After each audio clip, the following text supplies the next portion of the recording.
Every year, pretty much the whole world lights up for Christmas. It feels like it's been around forever, right? A story we all think we know by heart. But what if the story behind the world's biggest festival isn't exactly the one you've heard?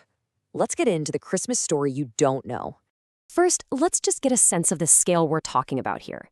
Christmas isn't just a holiday. Nope, it's a global economic machine. Every single year, it fuels over $1 trillion in business. $1 trillion! To put that into perspective, that's more money than is spent on the Muslim festival of Eid over an entire decade. It is without a doubt the biggest celebration on the planet. And that massive scale brings up a really fascinating question. You see, Christians celebrate December 25th as the birthday of Jesus Christ. But Jesus, who is known as Isa in the Quran, is also one of the most important and revered prophets in all of Islam. So if they both honor the exact same figure, why is the celebration worlds apart?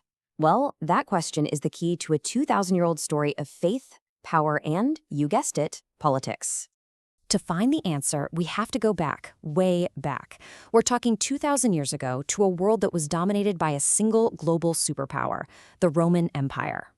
Okay, so the setting here is absolutely crucial. The Roman Empire was at the absolute height of its power. The emperor, Caesar Augustus, the guy the month of August is named after, had become so powerful, so untouchable that he literally declared himself a god. He even had temples built so people could worship him. It was into this world, a world of overwhelming imperial power and man-made gods, that a prophet named Isa was born in Palestine. And Isa, well, he was different right from the start. As a kid, he famously debated the most senior religious scholars in the land, stunning them with questions they just couldn't answer. As he got older, he developed this incredible power. He could heal the sick with just a single touch. You can imagine, his fame spread like wildfire. He wasn't just some healer, though. He was a revolutionary voice, calling out the corruption of religious leaders who he said were just getting rich off the poor. His popularity got so huge that when he entered the capital, Jerusalem, thousands of people flooded the streets to welcome him like he was a king. But, as you can imagine, this kind of rapid rise to fame created some very powerful enemies. The established Jewish scholars, they saw him as a direct threat to their authority and, frankly, to their business. Meanwhile, you have the Roman generals watching these enormous crowds gather, and they're not seeing a prophet. They're seeing a potential rebel leader, someone who could command the loyalty of the masses like a king.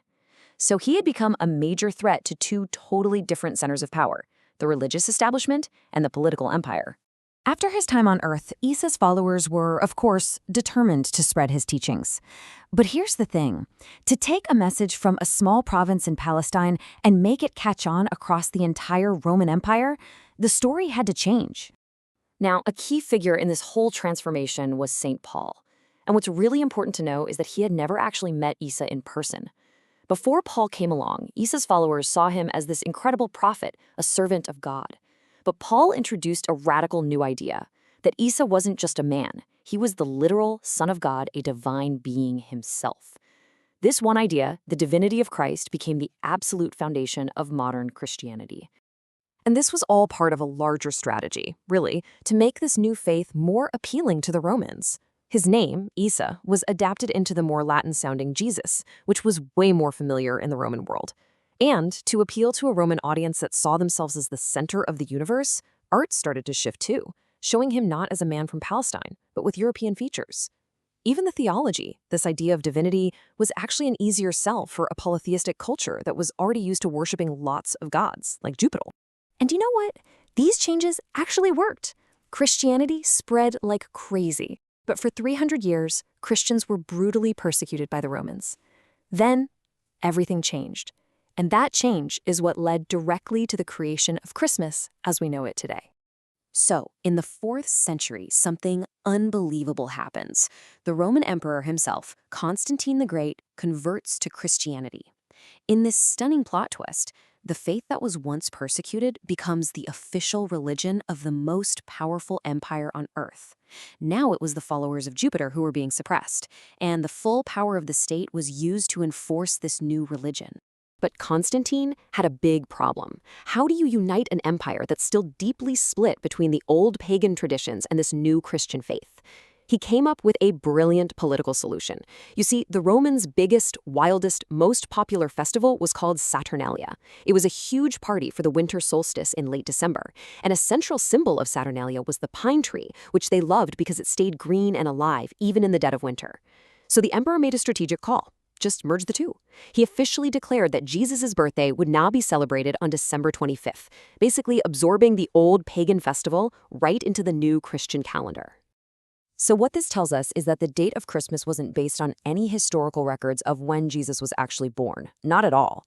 It was a political move, plain and simple, designed to unite a fractured empire by blending an old, popular party with a new, powerful faith. And this brings us right back to our original question. Because the Islamic tradition, which is recorded in the Quran, tells a very, very different story about when and how Isa was born. The Quran describes his mother, Mary, all alone and in the middle of labor.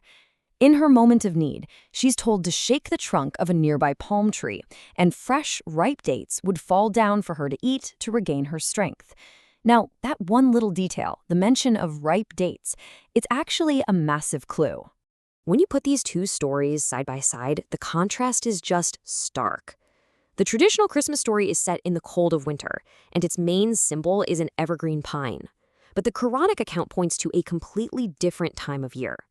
Ripe dates only grow on palm trees in the intense heat of the summer. So according to this text, the birth couldn't have happened in December. It would have had to have been in a hot summer month. The story doesn't stop with the Romans, though. Oh, no. Over the centuries, the holiday just kept on changing, especially once we get to the modern era, where it took on a completely new identity. Let's just take the figure of Santa Claus. He started out as a real person, St. Nicholas, a kind Christian scholar back in 4th century Turkey who was famous for his generosity. For hundreds of years, that was the story. But then, in the 19th century, this character of Santa Claus starts to pop up, and he's often wearing green or blue suits. The final massive transformation came in the 1930s. That's when Coca-Cola launched a huge advertising campaign featuring a jolly, fat Santa in a red and white suit, the colors of their brand. The image completely stuck, and a global marketing icon was born. And that brings us right back to where we started this whole thing, the money. That commercial evolution is exactly why the spending on a single year of Christmas absolutely dwarfs the spending on 10 years of Eid. It has become an economic engine unlike anything else in the world. So, when you actually trace the history, you see this incredible journey. A story that starts with the birth of a prophet in Palestine, gets reshaped into a political tool to hold an empire together, and then, finally, gets transformed into a trillion-dollar global industry.